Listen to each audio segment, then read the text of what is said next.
कैसे हैं बच्चे आप सब लोग ठीक ठाक हैं? चलिए ठीक है। आज बेटा हम इलेक्ट्रोस्टैटिक्स का एक बहुत ही इम्पोर्टेंट टॉपिक देखेंगे। इससे पहले हमने आप लोगों को इलेक्ट्रिक फ्लक्स, एरिया वेक्टर ये सब बता दिया है। आज बहुत ही इम्पोर्टेंट टॉपिक देखने वाले हैं, गॉस का नियम। आज हम लोग पढ़ेंगे बेटा गॉस का नियम, गॉस लॉ। बहुत इम्पोर्टेंट है और सभी बोर्ड में ये प्रत्येक वर्ष पूछा ही जाता है, गॉस का नियम। देखो हम लोगों ने वैद्युत फ्लक्स निकालना सीख लिया है, वैद्युत फ्लक्स का फार्मूला सीख लिया है, वैद्युत फ्लक्स क्या होता है ये सीख लिया है। पिछले वीडियो में सब हमने आपको बता दिया है। आज हम लोग गॉस का नियम पढ़ेंगे जो हमें ये बताएगा कि किसी बंद पृष्ठ के भीतर अगर कोई आवेश रख दिया जाए तो वहां से कुल कितना फ्लक्स गुजरता है, ये गॉस ने बताया था। तो गॉस का स्टेटमेंट क्या है जल्दी से देख लेते हैं। गॉस का कथन है, इनका स्टेटमेंट है बेटा कि किसी बंद पृष्ठ का मतलब यहाँ 3D ऑब्जेक्ट से है, जैसे गोला हो गया, बेलन हो गया, ठीक है, घन हो गया, घनाभ हो गया। किसी बंद पृष्ठ से गुजरने वाला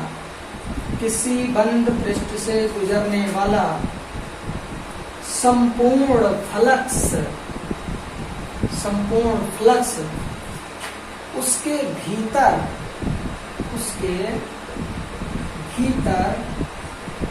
उपस्थित कुल आवेश, नेट चार्ज, कुल आवेश का 1/ε गुना होता है। ये गॉस ने बताया कि किसी भी बंद पृष्ठ के भीतर अगर कोई हम आवेश रख दें तो उससे गुजरने वाला कुल फ्लक्स जो होगा वो कुल आवेश का 1/ε गुना होगा। अर्थात फ्लक्स को किससे लिखते हैं बेटा? फाई ई से। और फ्लक्स को एक और तरीका लिखने का, ऑल इंटीग्रेशन E.dA बराबर ये कितना होगा गॉस के नियम के हिसाब से? Q/ε0। ये गॉस का स्टेटमेंट है। Q/in का मतलब कि बंद पृष्ठ के भीतर उपस्थित आवेश। ओके, तो ये गॉस का स्टेटमेंट है बेटा। अब इसको हम प्रूफ करते हैं। वैसे देखा जाए तो इसका कोई एक प्रूफ नहीं हमारे पास, लेकिन इसको प्रूफ करने के लिए हम एक गोला लेंगे और गोले के भीतर आवेश को रखेंगे और उसके द्वारा मैं आपको प्रूफ करके दिखाऊंगा इसको। ठीक, तो आप स्टेटमेंट नोट कर लेना। अब इसका प्रूफ देखते हैं। देखो क्या है इसका प्रूफ। अगर आपने फ्लक्स वाला वीडियो नहीं देखा है तो पहले आप जाएं उस वीडियो को देखें और फिर गॉस करने पर आए। ठीक है, क्या किया बेटा कि हमने एक गोला ले लिया। ये हमने क्या किया, एक गोला लिया और इस गोले के सेंटर पे हमने +Q आवेश रख दिया और मान लिया कि इस गोले की त्रिज्या कितनी है, R है। इस गोले के पृष्ठ पे यहाँ छोटा सा एक हमने क्षेत्रफल लिया और कह दिया कि ये क्षेत्रफल क्या है हमारा, DA है। तो DA का जो डायरेक्शन होगा वो कहाँ होगा बेटा? बाहर की तरफ होगा। आपको बताया गया गोले पे क्षेत्रफल सदिश हमेशा क्या होगा, पृष्ठ के लंबवत बाहर की ओर। अच्छा, यहाँ पे ये बिंदु आवेश है और अगर मैं इस पृष्ठ पे वैद्युत क्षेत्र की तीव्रता निकालना चाहूँ, मैंने यहाँ पे मान लिया कि यहाँ पर कोई पॉइंट P है और P पर मैं वैद्युत क्षेत्र की तीव्रता निकालना चाहता हूँ, जो कि हम पढ़ चुके हैं।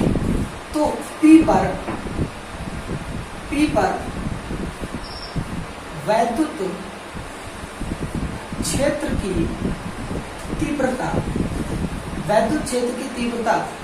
E बराबर क्या होगा, फार्मूला आपको पता है, 1/4πε0 Q/r²।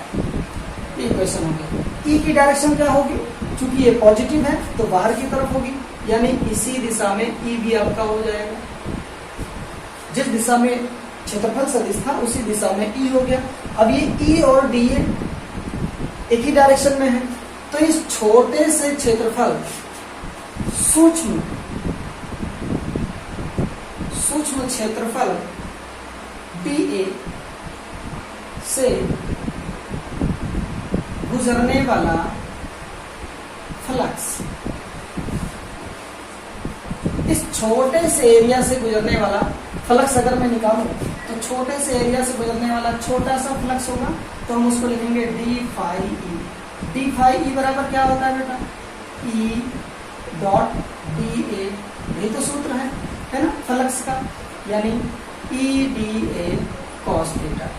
और यहाँ पे आप देख रहे हैं ई और डी ए की दिशा में, तो थीटा 0 होगा, तो डी फाई ई बराबर हो जाएगा E into D A. cos 0 की वैल्यू कितनी हो जाएगी 1, cos 0 की वैल्यू हो जाएगी 1, तो इसको हमने इक्वेशन 1 दे दिया, यानी इस छोटे से पृष्ठ से कितना फ्लक्स गुजरेगा ये हमने निकाल लिया, है ना। अब जरा सोचिए, अगर मैं यहाँ पे छोटा सा पृष्ठ लेता उतना ही क्षेत्रफल dA, तो यहाँ पर भी dA की दिशा कहाँ होती बेटा, बाहर की तरफ। यहाँ भी dA की दिशा कहाँ होती, बाहर की तरफ। यहाँ पर भी वैद्युत क्षेत्र की दिशा कहाँ होती, बाहर की तरफ। यहाँ पर भी अगर मैं फ्लक्स निकालता तो इतना ही आता। अगर मैं यहाँ पे छोटा सा क्षेत्रफल ले लूं बेटा, यहाँ के लिए भी क्या होगा, यहाँ भी dA की डायरेक्शन बाहर की तरफ होगी, वैद्युत क्षेत्र की दिशा भी कहाँ होगी, बाहर की तरफ। तो यहाँ पर भी मैं अगर फ्लक्स निकालूं तो यहाँ पर भी इतना ही फ्लक्स आएगा। अगर आप यहाँ कोई पॉइंट लीजिए और यहाँ इस पॉइंट पे अगर आप देखें तो यहाँ पर भी वैद्युत क्षेत्र की दिशा बाहर की तरफ, dA भी बाहर की तरफ, तो यहाँ पर भी अगर आप फ्लक्स निकालेंगे तो यहाँ भी फ्लक्स क्या होगा, यहाँ भी इतना ही फ्लक्स आएगा। कहने का मतलब मैं ये कहना चाह रहा हूँ कि इस पूरे पृष्ठ पर गोला है ये, इस पूरे पृष्ठ पर आप ऐसे छोटे छोटे अवयव ले लीजिए और सभी अवयव से गुजरने वाला फ्लक्स कितना ही होगा, E इंटू डी ए। तो जब मैं छोटे छोटे अवयव में यहाँ ले लिया, मैंने यहाँ ले लिया, यहाँ ले लिया, सब जगह ले लो, इस तरह से ले लो कि पूरा गोला आपका भर जाए, गोले का पृष्ठ पूरा भर जाए। तो अगर हमने छोटे छोटे टुकड़े से निकलने वाला फ्लक्स निकाल लिया तो अब क्या करेंगे, इसको सब से गुजरने वाला फ्लक्स को जोड़ दीजिए तो संपूर्ण फ्लक्स आपको क्या होगा, मिल जाएगा। जोड़ने का मतलब क्या हुआ, मैंने एक का निकाल लिया और उसके बाद अब उसको इंटीग्रेट कर दूंगा। तो इसलिए संपूर्ण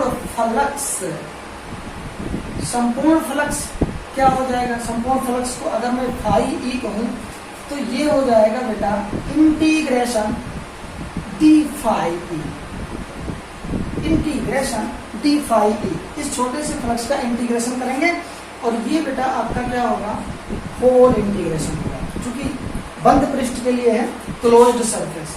ये किसके लिए है बेटा, क्लोज्ड सरफेस। ओके, तो यहां तक आपको समझ में आ गया। अब देखो मैं क्या करूंगा, डी फाई ई की वैल्यू ये वाली उठा के यहाँ पे रख दूंगा, E इंटू डी ए। ठीक, तो अब एक काम करते हैं, चलो यहाँ लिख देते हैं। इसलिए फाई ई बराबर, इसको थोड़ा छोटा बना देते हैं, इधर डी ए हो जाएगा, इधर ई हो जाएगा, तो एक डायरेक्शन में।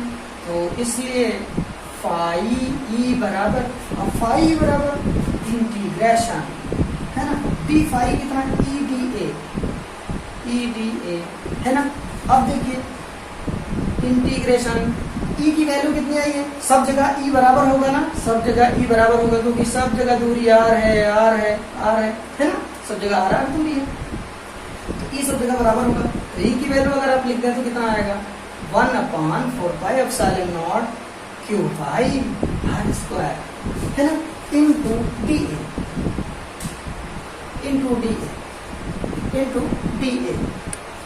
ठीक है, अब यहाँ देखिए 1/4πε0 तो बाहर आ जाएगा बेटा, और क्यू बाई आर स्क्वायर भी बाहर आ जाएगा। तो इंटीग्रेशन किसका बचेगा, डी ए का इंटीग्रेशन बचेगा, है ना।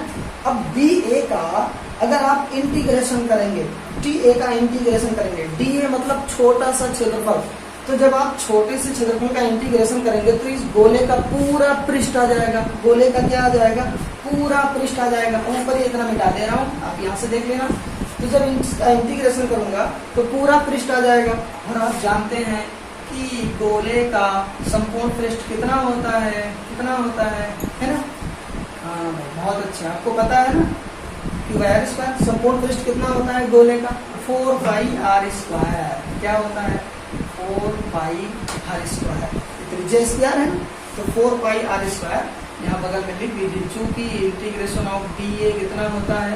4 पाई आर स्क्वायर होता है। देखो कुछ कट हट रहा है, और स्क्वायर 4 पाई तो पाई ई कितना बचा? Q upon epsilon not. क्यों भाई, क्या गॉस प्रमेय यही है? क्या गॉस प्रमेय यही गॉस प्रमेय है? ओके, तो गॉस प्रमेय को प्रूव करने का ये भी एक तरीका है, और एक तरीका हमने आपको अपने वीडियो में और भी बताया हुआ है। आप चाहें तो हमारे उस वीडियो को देख सकते हैं। हमने आपको वैद्युत फलक जिसमें पढ़ाया हुआ है, उसके अगले वीडियो में गॉस थ्योरम को बात अच्छे से आपको बताया गया। ओके बेटा, तो अगर आपको ये वीडियो पसंद आए तो आप इसे लाइक कीजिए, शेयर कीजिए, और अगर आप चैनल पर नए हैं तो चैनल को सब्सक्राइब करना बिल्कुल ना भूलें। ओके बेटा, ओके।